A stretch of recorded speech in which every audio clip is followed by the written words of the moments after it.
I was on a college campus recently at the Metro State in Denver. It's a big campus, 33,000 students.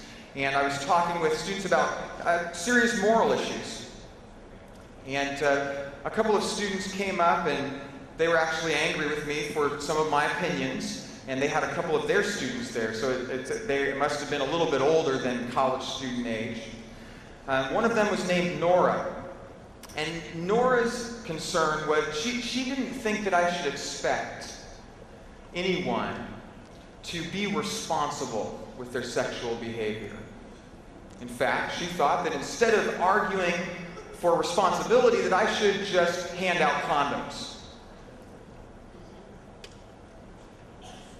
So I decided to try to build some common ground with her, and this is a good tactic in any conversation that you're in. Try to build common ground. I bet you can find some.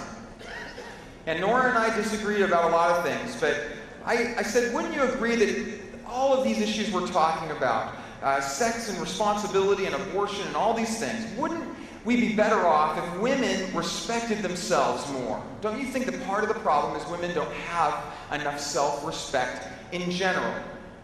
She agreed. But then I asked this question: why should women respect themselves?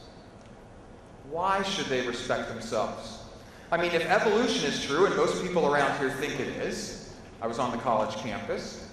If evolution is true, you came from slime and you're returning to slime. What does anything in the middle matter? Why do you really matter as a woman? She said, well, I think it's just obvious that women matter. We just know that that's the case. In other words, what did she say? She said, I don't have an explanation. But then, because I had taken the time to ask her a question, she decided to do what? Ask me a question. She said, well, what's your explanation? You seem to have a lot of opinions about these things. I said, well, I believe that women should respect themselves because they were made in the image of God. And God is a being of intelligence and enough power to build them with value, to create them with value. I barely had the word God out of my mouth when Nora threw up her arms and she said, I knew you were going to get religious. You just lost all credibility with me. I have no respect for you anymore. I didn't let her off the hook.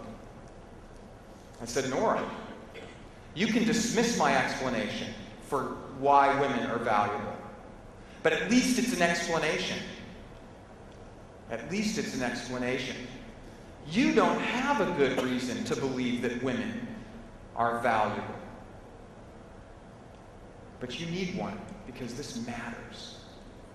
In fact, I could have added something like, in fact, if we know women are valuable, and the only good reason to believe that is because a being of sufficient power and intelligence created them with value, if that's the only good reason to believe that, maybe you should believe in God.